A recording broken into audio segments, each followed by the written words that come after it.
सबसे ज्यादा खतरे में कौन? डेफिनेटली हिंदू खतरे में है, क्योंकि अगर मतलब मान लीजिए पॉपुलेशन वगैरह बढ़ गई तो, आदिवासी बढ़ गए तो, दलित बढ़ गए तो, बाहर निकल के आओ, जागृत जनता जो है वो बाहर निकल के आओ। तो आपको अपना ज़मीर बेचना पड़ेगा, अपनी अंतरात्मा बेचनी पड़ेगी, माँ बाप के संस्कार बेचने पड़ेंगे। अभी कुछ दिनों पहले मुझको रूबिका लियाकत दिखी। अरे बाप रे बाप रे।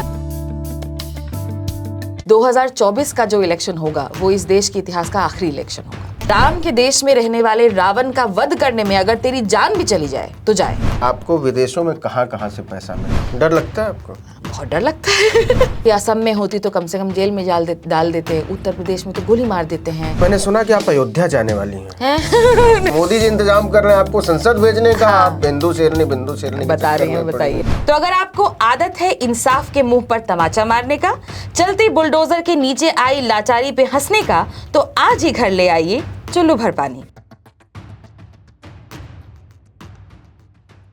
नमस्कार, आदाब, सत श्री अकाल, जय भीम, जोहार। मेरा नाम है नवीन कुमार। कितना दुखद है एक ऐसा वक्त जब मंदिरों के ताले खोले जा रहे हैं और विचारों पर ताला लगाया जा रहा हो। उन कमरों के जहां सोच रहती है, जहां समझदारी रहती है, जहां चेतना रहती है, जहां आज़ादी, लोकतंत्र, समानता, न्याय और बंधुत्व के प्रति विश्वास रहता है, लेकिन हंसी पर पाबंदी लग रही है, खुशी पर पाबंदी लग रही है। ऐसे में डॉक्टर मेदुसा होना बड़ा मुश्किल है, क्योंकि हंसी हंसी में जो बात कही जाती है वो शायद तीर से ज़्यादा चुभ जाती है। और ऐसे लोग उन लोगों के लिए जो जिम्मेदार होते हैं उन विचारों पर पहरा लगाने के लिए, जो हर एक नागरिक के दिल में धड़कते हैं। तो डॉक्टर मेदुसा, बहुत बहुत स्वागत है आर्टिकल 19 इंडिया पर। और डॉक्टर मेदुसा को आप सब लोग जानते होंगे। आप तो मतलब दुख के दर्शन कराती हैं और मतलब लगता है कि हंसी तो आती है और हंसने के बाद तुरंत गिल्ट होता है कि किस बात पर हंस रहे हैं। तो ये जो विद्रूपता है, ये पैदा करना, ये कहाँ से आता है? एक्चुअली जब आपने बोला ना कि हंसी आती है और उसके बाद गिल्ट आता है, कई बार मेरे फॉलोअर्स जब मुझको बोलते हैं कि बहुत अच्छा लगा, बहुत हंसी आई, I could not stop laughing, तो मुझे लगता है कि कैसे पॉसिबल हो सकता है हंस पाना, क्योंकि जहाँ से मैं बनाती हूँ, जहाँ से मैं लिखती हूँ अपना व्यंग्य, या जब भी दूरदर्शन का कोई एपिसोड लिखा जाता है या एनटीपीसी का कोई भी एपिसोड लिखती हूँ, तो मेरा उसका सृजन एक बहुत ही क्रोध और गुस्से वाली जगह से होता है, कि इतना ज़्यादा गुस्सा है कि अभी हम और कुछ क्योंकि और कुछ नहीं कर सकते ना। अगर कोई इस तरीके का कोई डिस्क्रिमिनेशन हो रहा है, कोई भेदभाव हो रहा है, कहीं पे कोई लिंचिंग हो रही है, कहीं और कुछ हो रहा है, कहीं महिलाओं के साथ कोई उत्पीड़न हो रहा है, अभी जैसे हमारे खिलाड़ियों के साथ उत्पीड़न हुआ, यौन उत्पीड़न हुआ, उन्होंने सारी कोशिशें करके देख ली, सारी लेजिटिमेट जो डेमोक्रेटिक कोशिशें होती हैं, जो लोग यूजुअली कहते हैं जब भी यौन उत्पीड़न का केस होता है कि नहीं बोलने से क्या होगा या फिर नाम उछालने से क्या होगा, केस कीजिए, आप ये कीजिए, इतना समय क्यों लगा, सो एंड सो फोर्थ। तो इन सारी चीज़ें सही करने के बावजूद भी उनको तो न्याय मिल नहीं पाया है। तो इस तरीके की जब कोई भी चीज़ होती है तो आपको जो गुस्सा आता है, उस गुस्से से मेरा व्यंग तो वहाँ से उभर के आता है। तो जब शुरुआत हुई थी तो वो भी गुस्से में ही हुई थी जब हमने शुरू किया था। तो अभी भी इनफैक्ट वो मेंटेन ही है, मुझे लगता नहीं है कि वो कहीं कम हुआ है। एनटीपीसी की कोई लाइन हमारे दर्शकों के लिए तो ज्यादा कनेक्ट कर पाएंगे। अभी हम लोग बात कर रहे थे, एनटीपीसी मेरा एक हेल्पलाइन है जिसमें हम ट्रोल्स के कॉल लेते हैं, क्योंकि ट्रोल्स का क्यों कहते हैं ना कि अंग्रेजी जहाँ से अंग्रेजी शब्द ट्रोल आया है वो है कि वो एक ऐसा एक मॉन्स्टर है, एक ऐसा क्रीचर है जिसके ज्यादा दिमाग है नहीं, जो बस चलने फिरने वाली कोई भी चीज को पकड़ के खा लेता है, उसका वही वो है। और सूरज की रोशनी पड़ते ही, यानी ज्ञान की रोशनी पड़ते ही वो पत्थर बन जाता है। तो वहां से ट्रोल शब्द आया है। और हमारे पास तो बहुत सारे ट्रोल्स आते ही हैं, आपके पास भी आते हैं, हमारे पास भी आते हैं, लेकिन होता क्या है कि उनकी लाइनें हमेशा एक ही होती है, जिन लाइनों के साथ वो गाली देते हैं वो हमेशा एक होती है। और दूसरी बात यह है कि कुछ ऐसे लोग भी होते हैं जो बाहरी तौर पर सुपरफिशियली लगते हैं कि इंटेलिजेंट हैं, आप उनसे इन चीज़ों की उम्मीद नहीं करते हैं कि वो भी इस तरीके का काम करेंगे। तो उनके लिए मेरा अंडरस्टैंडिंग ये है कि ज़रूर उन्होंने ये जो ट्रोल का जो पैकेज है, जो उन्होंने अपनी ज़मीर बेच के या उन्होंने अपनी अंतरात्मा बेच के ट्रोल का सब्सक्राइबर पैकेज लिया होगा, इसीलिए वो एनटीपीसी हेल्पलाइन पे कॉल करते हैं और उनको भी हम बताते हैं कि किस तरीके से आपको वो करना है। मुझे याद है एक बारी शायद किसान आंदोलन के समय में रिहाना ने ट्वीट किया था और रिहाना ने जब ट्वीट किया था तो एक साथ हमारे बहुत सारे ऐसे सेलिब्रिटीज थे जो इस ट्रोल पैकेज के सब्सक्राइबर हैं, जो आत्मा बेच के ज़मीर बेच के जिन्होंने ट्रोल पैकेज का सब्सक्रिप्शन, प्रीमियम सब्सक्रिप्शन लिया हुआ है, जिस वजह से उनको तो आप में से भी कोई ट्रोल हो तो आप सब्सक्रिप्शन ले सकते हैं। आप बस आपको अपना ज़मीर बेचना पड़ेगा, अपनी अंतरात्मा बेचनी पड़ेगी, माँ बाप के संस्कार बेचने पड़ेंगे। ये सब जब आप बेच देंगे तो आप बेशक ट्रोल के प्रीमियम सब्सक्रिप्शन के लिए एलिजिबल हो जाएंगे और आपको हम लोग एक सेट पीस देंगे, एक कॉपी पेस्ट करने के लिए ट्वीट देंगे और वो ट्वीट आप कॉपी पेस्ट करके कभी भी सरकार की वो कर सकते हैं, उनकी हिमायत कर सकते हैं, उनको प्रेज कर सकते हैं, उनकी किसी भी पॉलिसी का, उनकी किसी भी रूल का, नए लॉ का, नए रूल का, नई पॉलिसी का आप उसकी हौसला अफजाई कर सकते हैं। क्या बात है।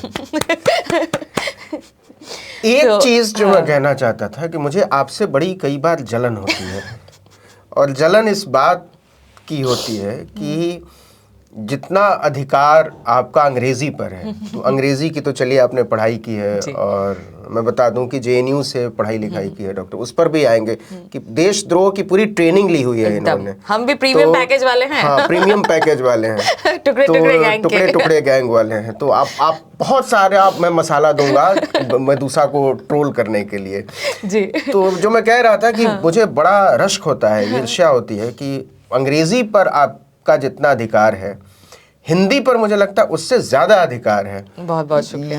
ये कैसे हुआ? मतलब मुझसे बहुत से, जब मैंने कहा कि मैं डॉक्टर मेदुसा से मिलने वाला हूँ तो बहुत सारे लोगों के सवाल ये थे कि यार मेदुसा का मतलब क्या होता है, वो कहाँ की रहने वाली हैं, तो लोग जानना चाहते हैं। जी, सबसे पहले तो मेदुसा मेरा चोजन नेम है, मेरा असली नाम कुछ और है, लेकिन आज का समय जैसा चल रहा है उस वजह से हमको थोड़ा छुपा के रखना पड़ता है बट मुझे लगता है कि अब बहुत सारे लोगों को पता हो भी गया होगा, लेकिन फिर भी मेदुसा एक कैरेक्टर है एक ग्रीक माइथोलॉजी से। शी इज़ अ मॉन्स्टर तो मैं नहीं कहूँगी, क्योंकि आज के समय में नारीवादी सोच की वजह से और नारीवादी रीटेलिंग हुई है उनकी स्टोरी की, उस वजह से वो एक सर्वाइवर के रूप में उभर के आई है, फाइटर के रूप में उभर के आई है, नॉट एज अ मॉन्स्टर। तो इसीलिए मुझे उनका कैरेक्टर बहुत अच्छा लगता है, उनकी स्टोरी बहुत अच्छी लगती है, उनका स्ट्रगल बहुत अच्छा लगता है और ये जो नई फेमिनिस्ट रीडिंग है उनके नाम के पीछे, उनकी स्टोरी के पीछे, ये मुझे बहुत अच्छे लगते हैं। तो इसलिए मैंने चूज़ किया था ये कहानी, मैंने ये स्टोरी, ये नाम मैंने चूज़ किया था।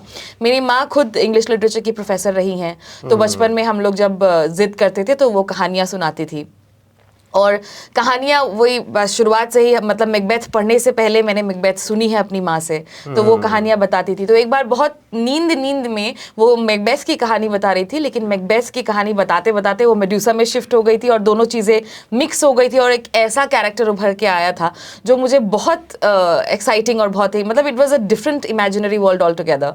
तो मुझे बहुत पसंद आया था। तो मुझे तब से मेडुसा पसंद है, जब से मैं 5-6 साल की थी, तब से मुझे उनका कैरेक्टर बहुत अच्छा लगता है। बहुत she is a very powerful entity.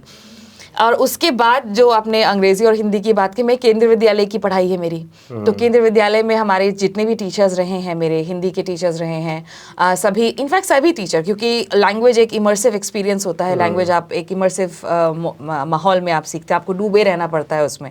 मेरे जितने भी टीचर्स थे सब या तो मध्य प्रदेश के थे, बिहार के थे, उत्तर प्रदेश के थे, और सबसे ज़्यादा ज़रूरी जो आखिरी, मतलब 8th से 12th तक जिन्होंने मेरी हिंदी को एकदम तराशा और मुझे पढ़ना सिखाया, किस तरह से लिटरेचर भी, हिंदी लिटरेचर भी किस तरह से पढ़ाते थे, तो वो डॉक्टर अरुण तिवारी थे, केंद्रीय विद्यालय के टीचर थे वो। तो उन्होंने पढ़ना सिखाया, उन्होंने लिखना भी सिखाया, हैंड राइटिंग भी मेरी मुझे लगता है काफ़ी अच्छी है, उन्होंने सुधारी। और दोस्त हमेशा मेरे पैन इंडियन दोस्त रहे हैं, तो इसलिए सबके साथ, इनफैक्ट आप अगर मुझे कभी मान लीजिए मेरे दोस्त बिहार के हैं, उनके साथ देख लीजिएगा तो मेरा एक्सेंट आप पहचान नहीं पाएंगे कि ये बिहारी नहीं है। या फिर यूपी में अवधी जो फ्रेंड्स हैं उनके साथ अगर आप देख लेंगे तो आपको नहीं पता चलेगा कि ये, क्योंकि लिंग्विस्ट भी हूँ, भाषाएं अच्छी लगती हैं हमेशा बहुत पहले से ही, तो अच्छा लगता है मुझे। It's a challenge, every language is a challenge for me and it's a beautiful, not a challenge actually, every language is like a friend, तो मुझे बहुत अच्छे लगते हैं।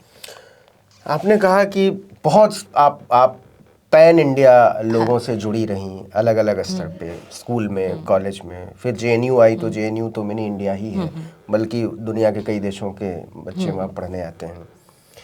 डाइवर्सिटी की आपने बात की, इसी पर खतरा है सबसे ज़्यादा, क्योंकि डाइवर्सिटी इस मुल्क की हुकूमत को नहीं चाहिए। एक तरह की बोली, एक तरह की भाषा, एक तरह का खान पान, एक तरह की पूजा पद्धति, एक तरह के नारे और एक ही नेता। ये मौजूदा दौर में जो चल रहा है, आपको नहीं लगता कि इसमें ये जो क्राइसिस खड़ी हुई है ये बड़ी भयानक है, और इसमें सबसे ज़्यादा जद में वो लोग आएंगे जो भाषाई अल्पसंख्यक हैं, जो छोटी छोटी जातियों में बटे हुए लोग हैं, जो दलित हैं, जो पिछड़े हैं, जो आदिवासी हैं, मुस्लिम हैं, सिख हैं, इवन बौद्ध हैं। ये खतरा आप कैसे देखती हैं? बिल्कुल, मैं इस खतरे को बहुत सामने से, मुझे अभी नॉट जस्ट जैसे वो कहती है ना कंगना जी 2014 से आज़ादी मिली है, मुझे भी 2014 से यही खतरा, यही सामने ये खतरा सामने दिखता आ रहा है। और इस खतरे का एक बहुत ही रियल एग्जाम्पल मुझे मिला लिटरली 1 महीने पहले। अच्छा। मेरी एक स्टूडेंट आई मेरे पास, उसे एक ऐसे कंपटीशन में हिस्सा लेना था। उस ऐसे कंपटीशन का टॉपिक था कि diversity is the strength of our nation, और उसे उस ऐसे कंपटीशन में हिस्सा लेना था, तो इसलिए वो पॉइंट्स ढूंढते हुए आ रही थी, क्योंकि उसको लगता था कि डाइवर्सिटी बुरी चीज़ है, डाइवर्सिटी नहीं होनी चाहिए। और इतने यंग एक बच्चे में, क्योंकि मेरे बैचलर्स के स्टूडेंट्स होते हैं, बैचलर लेवल के स्टूडेंट होते हैं, 18-19 साल के बच्चे हैं, ये स्टूडेंट्स मुझे आके इस तरीके के सवाल पूछ रहे हैं। और मुझे अनफॉर्चुनेटली एक बायस है कि मुझे लगता है कि महिलाएं जो है वो ज़्यादा संवेदनशील होती है। एक बायस है, इट्स बायस, कि उनको ज़्यादा ये सारी चीज़ें दिखती है। अगर कोई भेदभाव हो रहा है तो वो ज़्यादा महसूस कर पाती है, ज़्यादा देख पाती हैं। तो मुझे ऐसा लगता है कि because she was a girl student, तो मुझे लगा था कि ये तो तुम्हें तो और भी नहीं पूछना चाहिए था ये सवाल। ऑब्वियसली मैंने उसको बोला नहीं, क्योंकि आई कैन नॉट डिक्टेट कि क्या सवाल पूछेंगे, क्या सवाल नहीं पूछेंगे, उसका बिल्कुल हक है। उसने सामने आसपास देखा होगा, महसूस किया होगा, तो उसे लग रहा है कि डाइवर्सिटी बुरी चीज़ है, तो वो मुझसे पूछने आ रही थी। And then I gradually when I started talking to her, I realized she was going into meetings with a certain organization, people of a certain organization, and in these meetings उसको बताया जा रहा था कि अगर अलग अलग लोग होंगे तो किस तरह से मुश्किलें पैदा हो सकती है। अगर भाषाएं अलग अलग होती हैं तो कोई क्या बोल रहा है सामने वाले को समझ में नहीं आएगा। अगर भगवान अलग अलग होते हैं, अगर पद्धतियाँ अलग अलग होती हैं, तो हो सकता है मेरी पद्धति आपको ऑफेंड कर रही हो, आपकी पद्धति मुझे ऑफेंड कर रही हो। So she was being given all this logic and she was getting very convinced with this logic. वो मुझसे पूछ रही थी कि हमारे इतने सारे लोग हैं देश में और इतना सारा डाइवर्सिटी है, तो ये तो गलत हुआ ना, ये तो अच्छा नहीं होता ना, रूल्स होने चाहिए। मुसलमान पूरे देश पर राज करने लगेंगे, फिर क्या बढ़ होगा? जाएगा उनके पॉपुलेशन बढ़ जाएगा तो क्या होगा। हमने देखा है एक एक फैमिली में इतने इतने लोग होते हैं। तो मैं उसको, इससे पहले कि मैं उसको, इतने सारे कॉन्सेप्ट साथ में आ रहे थे ना, इतने सारे कॉन्सेप्ट। फॉर एग्जाम्पल अगर मैं उसको गेटवाइजेशन का कॉन्सेप्ट समझाने लगूँ कि क्यों ऐसा क्यों होता है कि मुसलमानों को एक कम्युनिटी में, एक जगह में उनको रिस्ट्रिक्ट होकर रहना पड़ता है, उसकी वजह है, अगर एक घर में आप देख रहे हो महिलाएं हैं, कई सारे बच्चे हैं, एक आदमी है, हो सकता है वो सारी महिलाएं उसकी बीवियां ना हो। आप इस तरह से क्यों नहीं सोचते हो? आप उस तरह से वो सवाल क्यों नहीं पूछो? व्हाई डू यू एक्सेप्ट कि यही होगा? तो ये इतने सारे कॉन्सेप्ट साथ में आ गए थे। मैं बहुत परेशान हो गई थी उस टाइम पे कि मैं कैसे समझाऊं। This is after all these years, और जब मैं खुद अपनी समझ को तराशने की कोशिश कर रही हूँ और ज़्यादा समझने की कोशिश कर रही हूँ, एक्सेप्ट करने की कोशिश कर रही हूँ कि सामने वाले की अलग विचारधाराएं हो सकती हैं, और आप उनको कन्विंस करने की कोशिश करो, क्योंकि मेरा है ना बहुत ज़्यादा कन्विंसिंग वाला नहीं होता। मतलब मुझे बिल्कुल फर्क नहीं पड़ता था कि तुमको इस उम्र में भी। बाकियों को तो आप कन्विंस कर लेंगे, लेकिन अभी आपने एक अवतार का नाम लिया। मैं हमेशा कहता हूँ कि कुछ लोगों का जन्म होता है, कुछ लोगों का अवतार होता है। तो वैसे ही मुझे लगता है कि कंगना रनौत का अवतार हुआ होगा। तो आप उनको कैसे समझाएंगे कि नहीं ये सब बड़ा जरूरी है और देश 2014 में आजाद नहीं हुआ है? कि जैसे कभी अभी भी कहना कि मैं I call my self a feminist, I am learning what feminism is और क्या है क्या नहीं है। तो उसमें ना बहुत सारे लोग बोलते हैं कि नहीं तुम हमें कन्विंस करो कि क्यों ऐसा है, क्यों ऐसा नहीं होना चाहिए। मैं कहा मुझे कोई जरूरत नहीं है तुम्हें कन्विंस करने की। एट दिस एज 30-35 साल की उम्र में अगर तुमको अभी भी नहीं समझ आया है, and it is your responsibility to educate your self. आप अपने आप को एजुकेट कीजिए। इतनी सारी रिसोर्सेज हैं। जैसे कहते हैं ना कि this is the generation, this is the time when we have the entire world's knowledge on our palm, literally our palm, and yet we are the stupidest generation ever. ये सब कुछ हमारे पास है, हमारे फोन में है, yet we choose to believe। confirmation bias हम लोग का इस तरह का है कि जो हमको कन्विंस कर, जो हमें कंफर्ट दे रही होगी ना, जो चीज़ हमें कंफर्ट दे रही है, जैसे हमको अगर अंदर से डर है कि नहीं हमारी ज़मीन मुसलमान ले जाएगा, हमारी बीवियाँ हमारे बच्चे मुसलमान ले जाएंगे, तो उस बायस को कंफर्म करने के लिए जो इन्फॉर्मेशन मेरे पास आ रही होगी मैं उसकी तरफ जाऊंगी। उसको चैलेंज करने के लिए कोई अगर इन्फॉर्मेशन आ रही है तो मैं उसकी तरफ जाने की कोशिश भी नहीं कर रही। So unfortunate, this is very unfortunate thing, and this is जैसे कंगना जी का भी है ना, वो for whatever reason she is doing. दुख इस बात का लगता है ना कि वो इतनी उम्दा कलाकार है, she is such a brilliant actor, and yet वो कहाँ वेस्ट कर रही हैं अपने टैलेंट को। Why she is doing this I have no idea, but yeah again जैसे कन्विंसिंग की बात है ना, मेरा काम नहीं है। तुमको अपना इसमें ओखली में सर डालना है, डालो, कभी ना कभी तो पड़ेगा ही ना ऊपर से। जब पड़ेगा तब हम शायद साथ में बैठ के ताली बजाएंगे। मैं उठाने भी नहीं जाऊंगी, मैं बचाने भी नहीं जाऊंगी। अच्छा, मान लीजिए कंगना कोई भी किसी भी तरीके की आमने सामने हवाई अड्डे पर या कहीं आपसे टकरा गई, तो आपका पहला रिएक्शन क्या होगा? I don't know, अभी कुछ दिनों पहले मुझको रूबिका लियाकत दिखी थी। अरे बाप रे, प्लीज दिखी थी, but unfortunately we were in separate flights. वो दिखी थी और वो शायद इजराइल से उस टाइम पे वापस ही आई थी, बिकॉज उसी टाइम पे उनका इजराइल वाला जो रील का सारा कार्यक्रम था, वो काफी अच्छे रील्स बना रही थी वो इजराइल जाकर। तो वहाँ से वापस आई थी। एक एरोगेंस टाइप का मुझे उनमें दिख रहा था। एक मैं उनको इस बात के लिए उनको मैं साधुवाद भी देना चाहूंगी, कंग्रेचुलेशंस भी देना चाहूंगी, बिकॉज एक तो वो महिला है, दूसरी वो मुस्लिम महिला है, and she is surviving in an atmosphere और इन अ फील्ड जहाँ पे मेजरली आप जर्नलिज्म में अगर आप देखें तो इनफैक्ट किसी भी फील्ड में मर्दों का ही दबदबा रहा है, तो वहाँ अपने आप को मेंटेन किए हुआ है। लेकिन अगेन जैसा कि मैं कहती हूँ कि अब वो उन्होंने भी प्रीमियम पैकेज लिया हुआ है, ज़मीर बेचा हुआ है अपनी आवाज़ बेची हुई है, अपनी पत्रकारिता को बेचा हुआ है, तो वो काम वो करती हैं। तो अगेन मेरी उनसे इतनी काफ़ी दूर थी वो, तो इतनी मुलाकात ना हो पाई, इतना ये भी। और एयरपोर्ट में तो मुझे भी फ्लाइट पकड़नी थी, मुझे कुणाल कामरा की बहुत याद आई उस वक्त। मुझे लगा कि अभी मुझे बहुत ज़रूरी काम के लिए जाना है, क्योंकि मेरा कॉन्फ्रेंस था जेएनयू में उस दिन, अगले दिन। तो मुझे लगा था मैं कॉन्फ्रेंस अगर छूट गया तो दिक्कत हो जाएगी, तो इसीलिए अगर मैं यहाँ से भी चिल्ला के भी उनको कुछ बोलूँ, कैमरा वगैरह करके, वीडियो वगैरह करके भी अगर मैं कुछ बोलूँ, तो हो सकता है मेरे को फ्लाइट में चढ़ने ना दे। तो इसीलिए मैंने वो कार्य नहीं किया, वो काम नहीं किया, जबकि मुझे इच्छा तो बहुत थी। तो हो सकता है कि अगर कंगना जी भी ऐसे कभी सामने मिले, तो ये जो प्रैक्टिकल अंडरस्टैंडिंग्स और प्रैक्टिकल चीज़ें हैं वो मेरे सामने आ जाएं, क्योंकि कन्फ्रंटेशन मुझे इतना ज़्यादा पसंद नहीं है। जब आपके चारों तरफ नफरत और केवल नफरत दिखाई दे, तो आपको इसकी पहचान तो करनी पड़ेगी ना कि नफरत कौन फैला रहा है, या इससे पीछे हट जाएंगे। तो कन्फ्रंटेशन तो होगा, आज नहीं होगा तो कल होगा, हम नहीं करेंगे तो कोई और करेगा।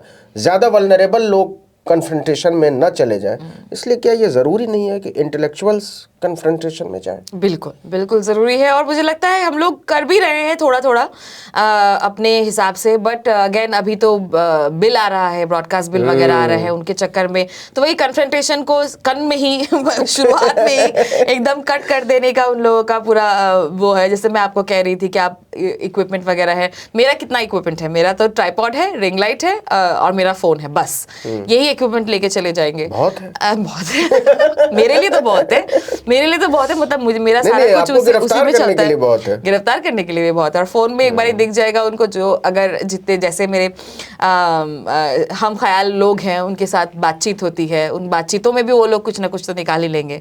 तो निकालने के लिए बहुत सारी कुछ चीज़ें हैं, और कन्फ्रंटेशन मुझे लगता है अभी समय आ गया है।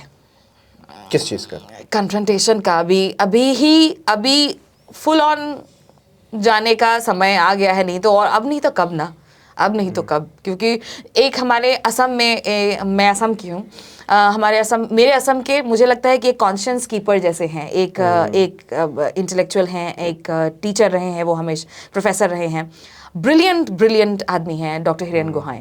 डॉक्टर हिरेन गुहाई ने काफ़ी साल पहले, मतलब शुरुआती आई थिंक 19 के समय, 19 में जब दोबारा से इलेक्शन होके जब दोबारा से जीत के आई थी, तब उन्होंने एक आर्टिकल लिखा था जिसमें कहा था कि 2024 का जो इलेक्शन होगा वो इस देश के इतिहास का आखिरी इलेक्शन होगा। जैसे अम्बेडकर जी कहते हैं ना कि परफॉर्मेटिव डेमोक्रेसी, एक परफॉर्मेटिव डेमोक्रेसी के तौर पर आप गुजरात मॉडल, हाँ, परफॉर्मेटिव डेमोक्रेसी के तौर पर आपका एक इलेक्शन होगा, बट जो एक्चुअल इलेक्शंस जिसमें लोग चुनेंगे अपने रिप्रेजेंटेटिव को, वो शायद 2024 उसका आखिरी वो होगा। बहुत सारे लोग इस बात को लेकर बहुत चिंतित हैं, फिक्रमंद हैं कि अब इस मुल्क में सत्ता का स्मूथ ट्रांसफर तो नहीं होने वाला है।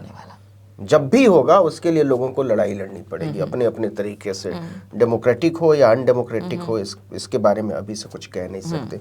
आप असम की हैं, असम का नाम लेते हुए मुझे दो लोग याद आते हैं। एक प्रफुल्ल कुमार मोहंता जो हॉस्टल से निकलकर चीफ मिनिस्टर का शपथ लेते हैं, और एक भूपेन हजारिका।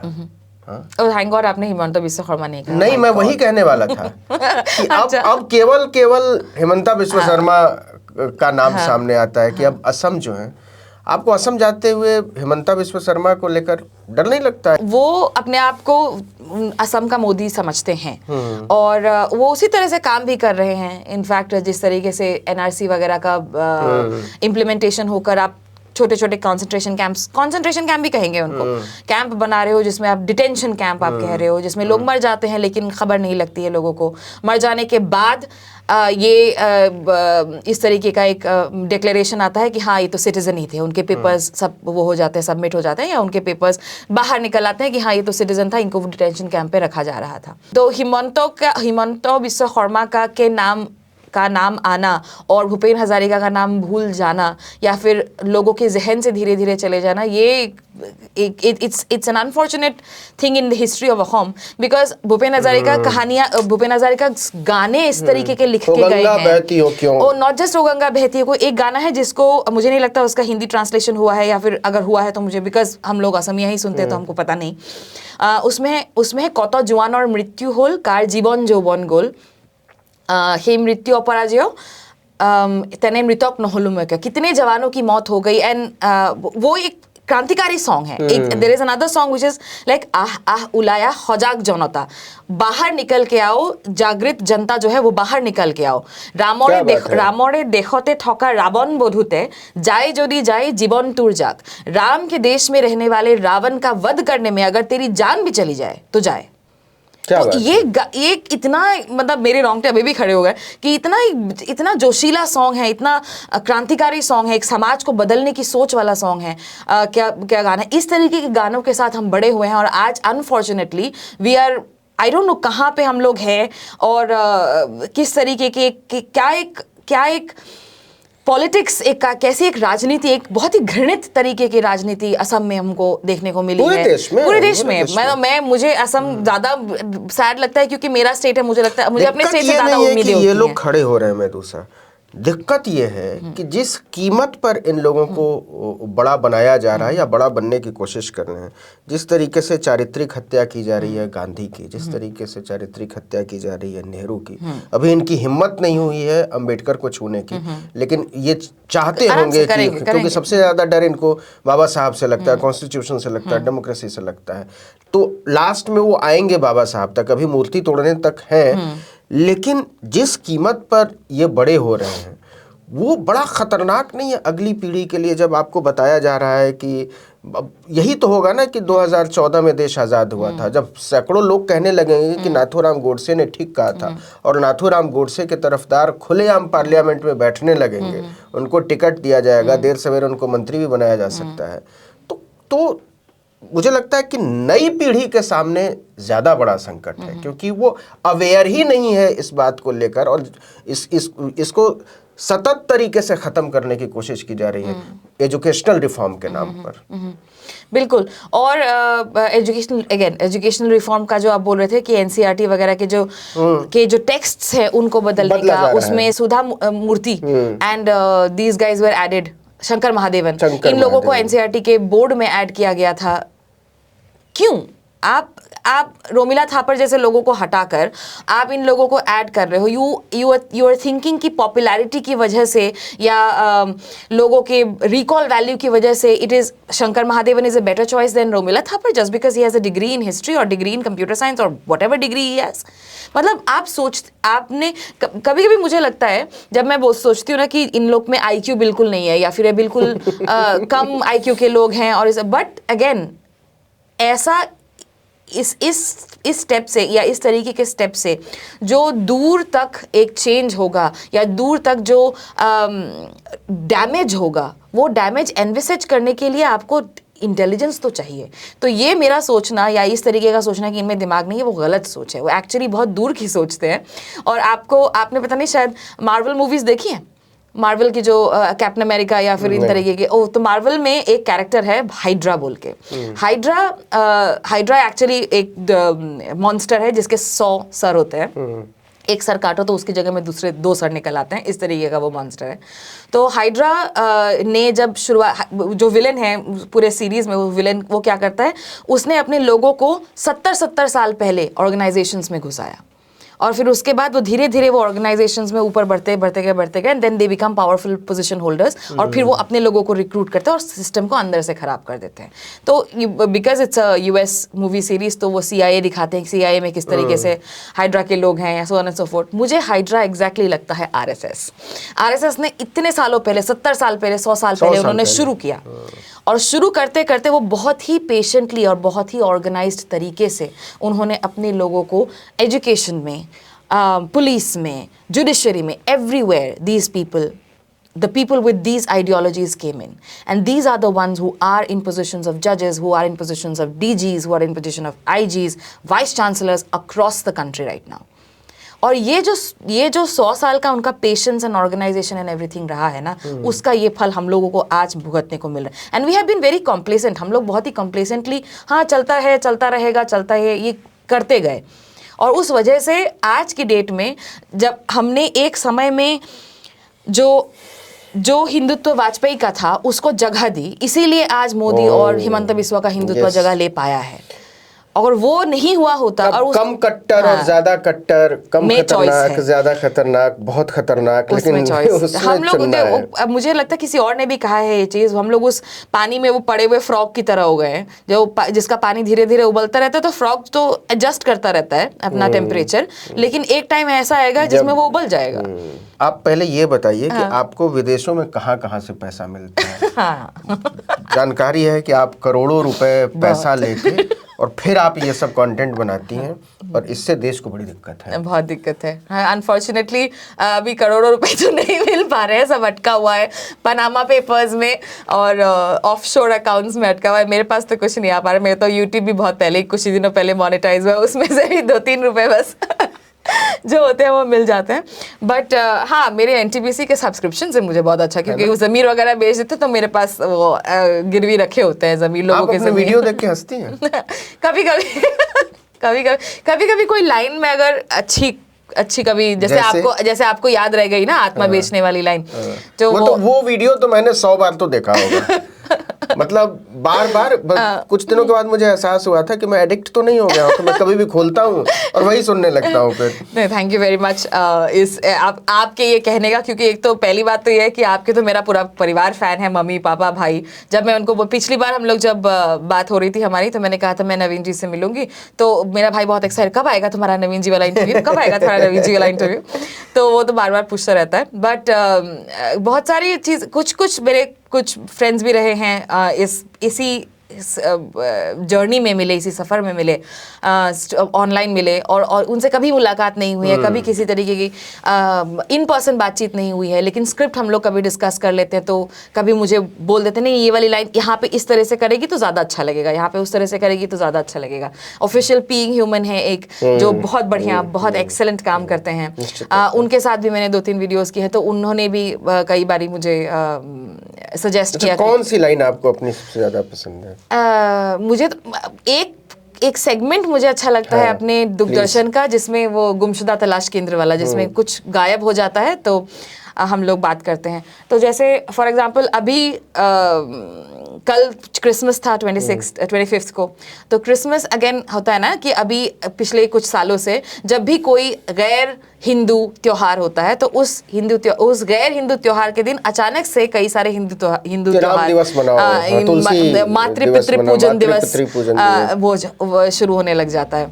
तो उसमें जैसे कल वो था, तो कल लेकिन कल तुलसी पूजन दिवस होता है according to convicted rapist Asaram Bapu, उन्होंने ये दिया था तुलसी पूजन दिवस। और पिछले साल तक शायद गीता फोगाट उन्होंने तुलसी पूजन दिवस का उन्होंने वो फोटो वगैरह भी लगाती है and so on and so fourth, जबकि ऐसा कोई दिन, कोई ऐसी तिथि नहीं, क्योंकि वैसे भी हिंदू पंचांग में पंचांग के हिसाब से हमारे त्योहार होते हैं और तिथियां तो वो होती नहीं हैं, तिथियों के हिसाब से होता है। तो 25 दिसंबर को ही तुलसी पूजन दिवस रखना इज एन एपिसोड ये कॉन्सेप्ट। तो कल लेकिन हल्ला नहीं हुआ तुलसी पूजन दिवस का, क्योंकि कल एनटीपीसी हेल्पलाइन में सुबह सुबह कॉल आ गया था कि देखो आज हम हल्ला नहीं करेंगे, क्योंकि मोदी जी का क्रिश्चियनिटी से और क्रिसमस से और जीसस क्राइस्ट से पुराना नाता निकल आया है, तो हम लोग नहीं करेंगे। तो ये कॉल आ गई थी सुबह सुबह, हम लोग को बता दिया गया था और हमने भी बहुत अच्छे से सबको रिले कर दिया गया था, क्योंकि हम लोग को एक तो कि ना 2 रुपए ही मिलते हैं ट्वीट, प्रति ट्वीट 2 रुपए मिलते हैं, और आजकल इन्फ्लेशन भी इतना ज़्यादा हो गया कि 2 का टैक्स वैक्स काट के, TDS वगैरह काट के 2.25 रुपए ही मिल पाते हैं। तो इसीलिए उनको बताना ज़रूरी है, क्योंकि मान लीजिए उन्होंने कर दिया तो हम लोग को पेमेंट भी करनी पड़ जाएगी, तो वो दिक्कत हो जाती है ना। तो इसीलिए हम लोगों ने पहले ही सुबह कल बता दिया गया था कि तुलसी पूजन दिवस का कोई हल्ला नहीं करेगा, क्योंकि माननीय जो हमारे प्रधान प्रचार मंत्री हैं उनका सुबह सुबह नाता निकल आया है, और अब नाता निकल आया है तो आप लोग अपना नाता ना निकालिए आसाराम बापू से। वैसे भी आसाराम बापू जी के साथ अभी मांडवाली चल रही है, उनका क्लीन चिट करने के लिए अभी तक क्लीन चिट हुआ नहीं है, तो जब उनकी क्लीन चिट हो जाएगी तब हम लोग तुलसी पूजन दिवस मनाने लग जाएंगे। लेकिन फिलहाल तो वो कन्विक्टेड रेपिस्ट ही हैं, और इतने गए गुजरे तो अभी हम है नहीं, क्योंकि जैसे मान लीजिए ब्रिजभूषण की कहानी है, या ब्रिजभूषण के अगेंस्ट जो एलिगेशंस लगे हैं, वो अभी तक तो हाँ पुलिस ने कह दिया है कि हाँ बिल्कुल सही उसने किया था, लेकिन कोर्ट में प्रूव नहीं हुआ है, तो इसीलिए हम लोग ब्रिजभूषण के साथ खड़े हुए हैं। लेकिन आसाराम तो कन्विक्टेड रेपिस्ट है, तो इसलिए उनके साथ हम अभी फिलहाल नहीं खड़े हो सकते। जब उनकी बात हो जाएगी अमित जी से, जब डील क्लियर हो जाएगा, उसके बाद हम लोग तुलसी पूजन दिवस मनाएंगे। क्या बात है। तो ये बात एनटीपीसी हेल्पलाइन पे कल आ गई थी, तो इसलिए हम लोगों ने, इसलिए कल हल्ला नहीं हुआ। आपने देखा होगा कि कल कोई तुलसी पूजन दिवस किसी ने फोटो नहीं लगाई, ना राज्यवर्धन सिंह राठौड़ ने लगाई, ना फोगाट जी ने लगाई, किसी ने नहीं लगाई कल। आपको पद्मश्री दिलवाना पड़ेगा ताकि आप फुटपाथ पर रख के चली आए किसी समय प्रधानमंत्री घर के सामने। अभी कुछ दिनों पहले की बात थी, शायद एक पद्मश्री राइटर थे, आदिवासी राइटर थे, उनका घर बुलडोज किया गया था शायद, तो उनके पद्मश्री का जो साइटेशन था वो बुलडोजर के पहिए के नीचे जब आई थी, मुझे लगा था this is what the country actually thinks about artists and art, and जो रियल चीज़ें हैं जिनके बारे में बातचीत होनी चाहिए। बट एनीवे, डर लगता है आपको? बहुत डर लगता है। बहुत लगता है। अरे कभी भी कुछ भी हो सकता है, एक तो नौकरी है, परिवार है, किसी पे भी कोई भी वो हो सकता है। और एक बार बीच में एक्चुअली मेरे घर पे मम्मी के पास आए भी थे लोग। अच्छा। हाँ, उन्होंने कहा था कि बताइए, वो फैमिली फ्रेंड्स हैं। अच्छा। लेकिन होता है ना कि फैमिली फ्रेंड्स में क्लोजेट वाले निकल आते हैं, जो जिनके अंदर से बहुत सारी कुंठा उनमें मौजूद होती हैं, तो वो निकल आए थे। तो उन्होंने कहा था बताइए अभी तो यहाँ पे, क्योंकि मैं उत्तर प्रदेश की रहने वाली हूँ, कि असम में होती तो कम से कम जेल में डाल देते, उत्तर प्रदेश में तो गोली मार देते हैं, आप बताती क्यों नहीं उसको, आप समझाती क्यों नहीं उसको। अरे बाप रे बाप। हाँ, तो ये मतलब बहुत फ्रेंडली तरीके से मतलब ये प्यार जता रहे थे, कंसर्न दिखा रहे हैं कि बताइए बहुत डर लगता है हमें तो, और पता नहीं वो तो ऐसे ही अकेले चल लेती है, अकेले ट्रेन में सफ़र करती है, अकेले प्लेन में सफ़र करती है, कुछ भी हो सकता है, आप समझाती क्यों नहीं है। तो ये सारी चीज़ें हुई थी, तो डर तो बहुत लगता है। मम्मी पापा का ये भाई भी है, सब लोग सर्विस में हैं, तो और हम लोग के पास कोई और, जिस तरह से आप कह रहे थे ना कि करोड़ों रुपए बाहर से आते हैं, वो तो आए हैं ऐसा तो होता नहीं है। तो सर्विस की जो नौकरी है उसी के पैसे हैं, उतने ही हैं। और कभी किसी से, कभी वही ब्रांड डील्स, पॉलिटिकल बातें करते हैं तो ब्रांड डील्स भी नहीं होती हमारी। तो इस वजह से जितना जो है बहुत लिमिटेड है, और जो है सब कुछ अकाउंट में है, पैन से लिंक्ड है, आधार से लिंक्ड है, सरकार को पता है कहाँ से कितना पैसा आ रहा है। तो इस वजह से डर तो लगता ही है, लेकिन वही ना कि कितना डरेंगे, मतलब कि हाँ कितना डर के बावजूद करना ही पड़ेगा।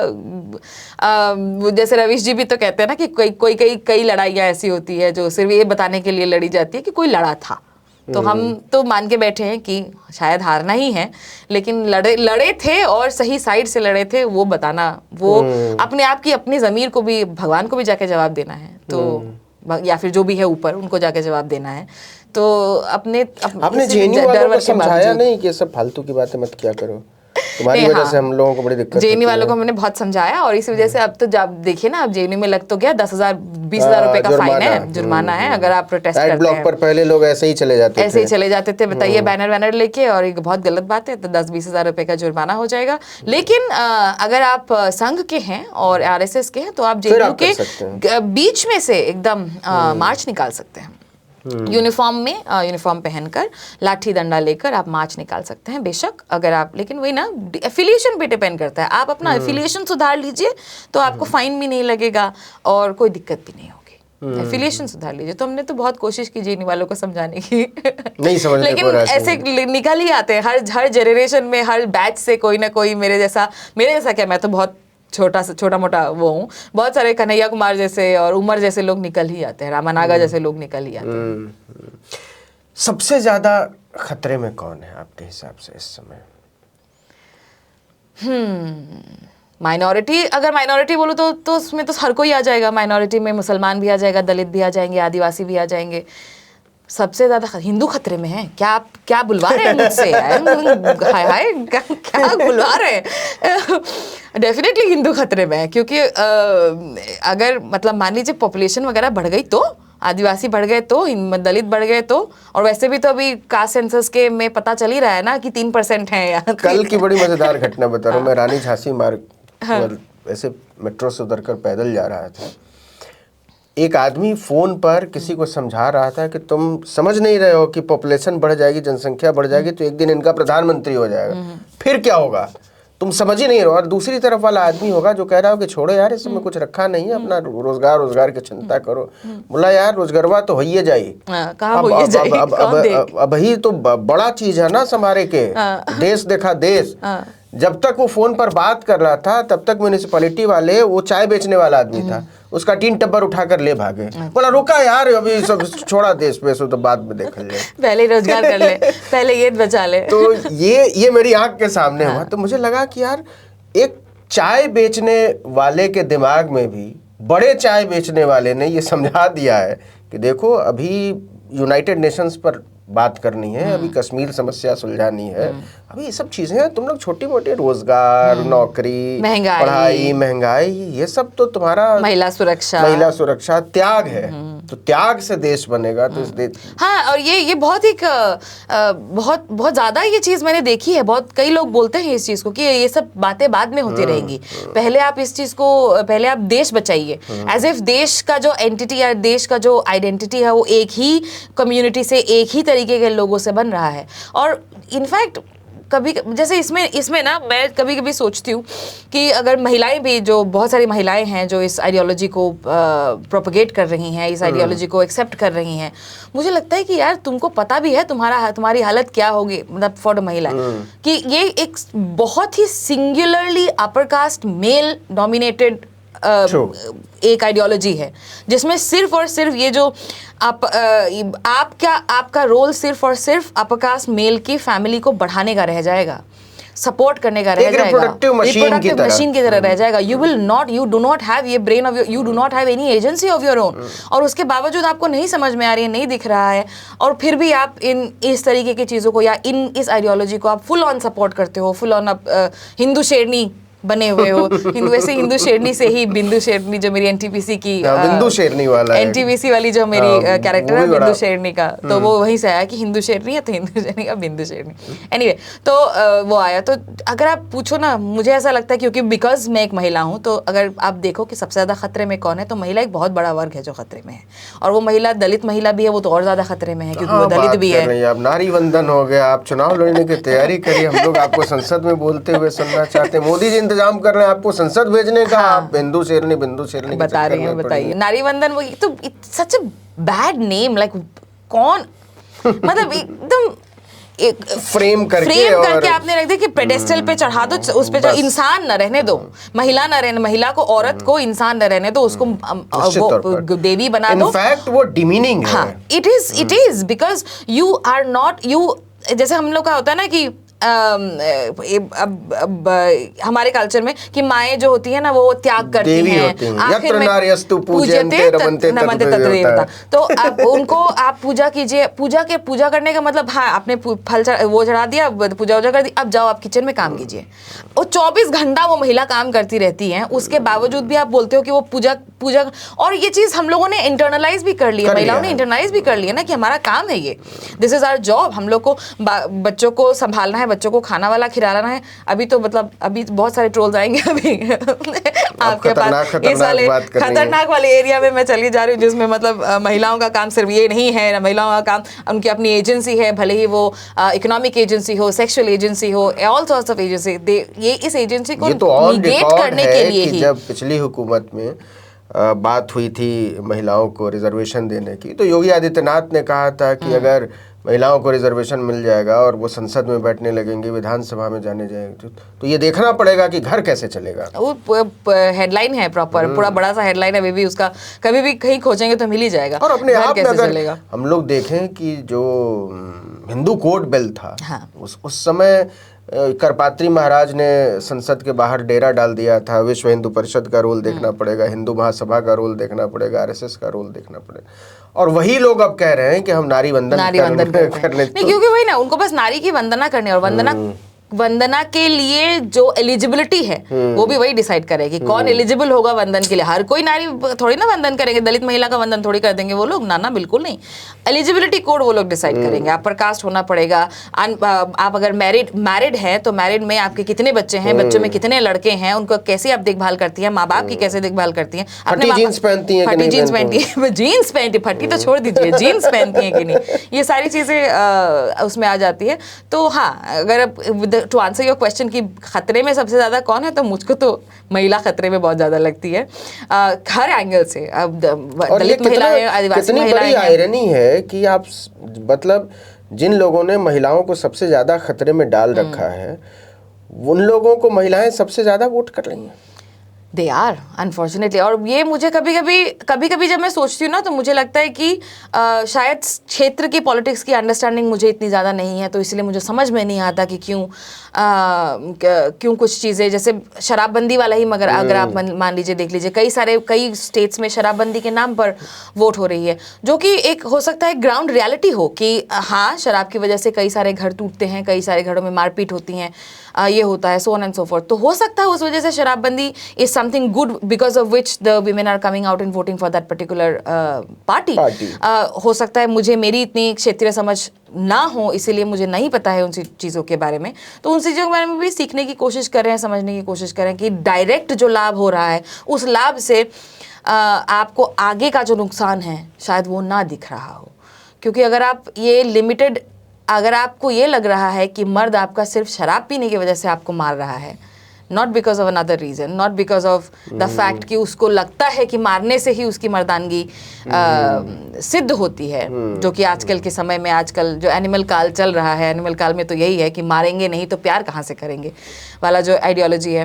तो उसमें अगर इस तरीके की ऐसी इस शॉर्ट टर्म गेन से या शॉर्ट टर्म एक लाभ से आप सामने कि जो आने वाला जो एक डेंजर है उसको निगेट कर रहे हैं, तो हमें भी सोचना पड़ेगा कि उस डेंजर को दिखाने के लिए, उस डेंजर को समझाने के लिए हमारा क्या रोल होना चाहिए, हम क्या कर सकते हैं, क्या नहीं कर सकते हैं। आने वाले दिनों में आपकी तरह के कंटेंट क्रिएटर या हमारी तरह के कंटेंट क्रिएटर बचेंगे क्या, जो हालात हैं, जिस तरीके का कानून लाया जा रहा है? कोई तरीका तो निकाल ही लेंगे, क्योंकि वो होता है ना, जितना ज़्यादा आप प्रेशर करने की कोशिश करते हो उतना ही ज़्यादा बंदा, उतना ही ज़्यादा जुगाड़ निकालता है। डॉक्टर मेदुसा, मैंने सुना कि आप अयोध्या जाने वाली हैं दर्शन करने के लिए। नहीं अरे नहीं, बिल्कुल नहीं।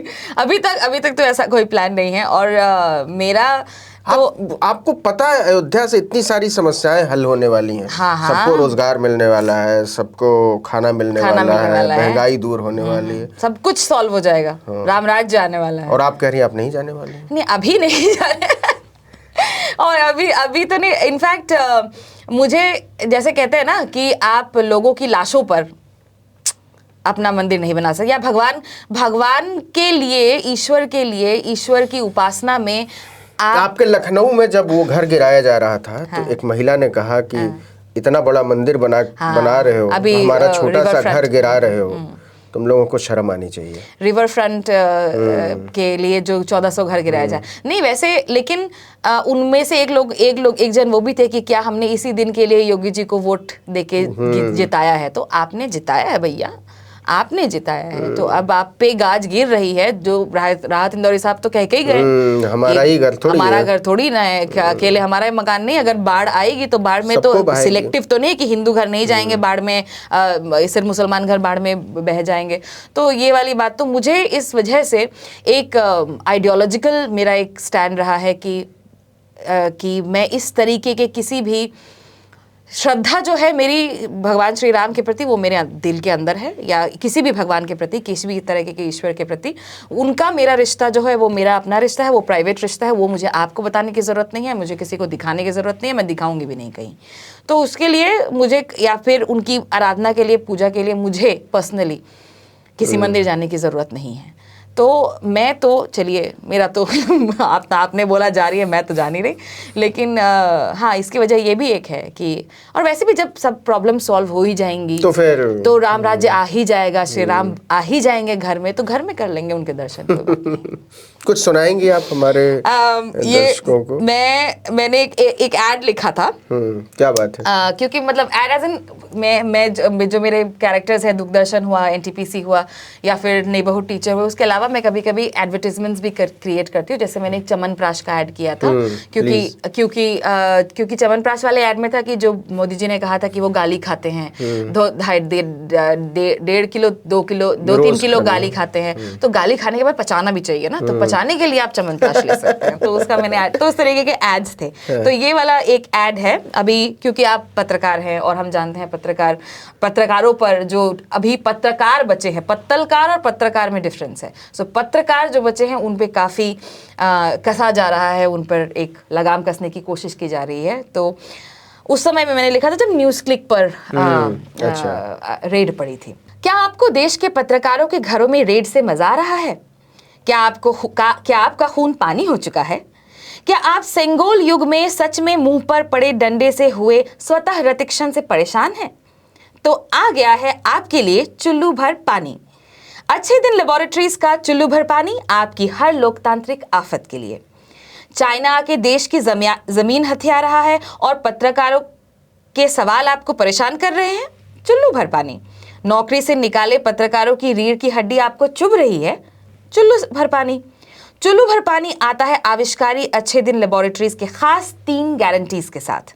शर्म नहीं, लिहाज नहीं और अन्याय पर आवाज बिल्कुल नहीं। तो अगर आपको आदत है इंसाफ के मुंह पर तमाचा मारने का, चलती बुलडोजर के नीचे आई लाचारी पे हंसने का, तो आज ही घर ले आइए चुल्लू भर पानी। पहले 100 कॉलर्स के लिए पीठ का खंजर मुफ्त। क्या बात है, ये अच्छा हुआ क्योंकि ये वाला ऐड मैंने शायद बनाया नहीं बाद में। अच्छा हुआ आज यहाँ पे रिलीज हो गया। या तो बनाया होगा तो इसकी शायद स्क्रिप्ट चेंज हो गई होगी, बट अगेन चुल्लू भर पानी आप भी ले आइए। तो हम यकीन करें कि ये जो चुल्लू भर पानी है इसकी ज़रूरत शायद नहीं पड़ेगी। हम सब लोगों के भीतर का जो ज़मीर है हाँ। वो बचा रहेगा और आपके पास जो ट्रोल्स के कॉल आते हैं वो आने कम हो जाए। तो इससे खूबसूरत, इससे बेहतर दिन कुछ और नहीं होगा कि जब डॉक्टर मेदुसा को कंटेंट बदलने के बारे में सोचना पड़ेगा, मेरी तरह के लोगों को अपना कंटेंट बदलने के बारे में सोचना पड़ेगा, काम खत्म करने के बाद, काम मुझे तो खत्म मैं तो करने काम के खत्म बारे में करने सोचना पड़ेगा। तो लेकिन क्या वो दिन आएगा? निश्चित तौर पर इसके लिए आप सब लोगों को, हम सब लोगों को नए तरीके से सोचना शुरू करना पड़ेगा, शुरू करना पड़ेगा न्याय कैसे सबको मिलेगा, सोचना शुरू करना पड़ेगा कि समानता और बंधुत्व की तरफ देश कैसे बढ़ेगा, कैसे हम एक डेमोक्रेसी बचे रहेंगे, लोकतंत्र बचे रहेंगे, हमारे भीतर की लोकतांत्रिकता बची रहेगी, और इन सब से ऊपर हम भीड़ से ज़्यादा एक नागरिक के तौर पर सोचना शुरू करेंगे। डॉक्टर मेदुसा आर्टिकल 19 इंडिया आने के लिए और हमसे लंबी बातचीत करने के लिए शुक्रिया। शायद बहुत छोटा शब्द है, नहीं, बहुत काफी है, कहना पड़ेगा। काफी है। थैंक यू सो बहुत मच, आपका शुक्रिया। शुक्रिया। Thank you.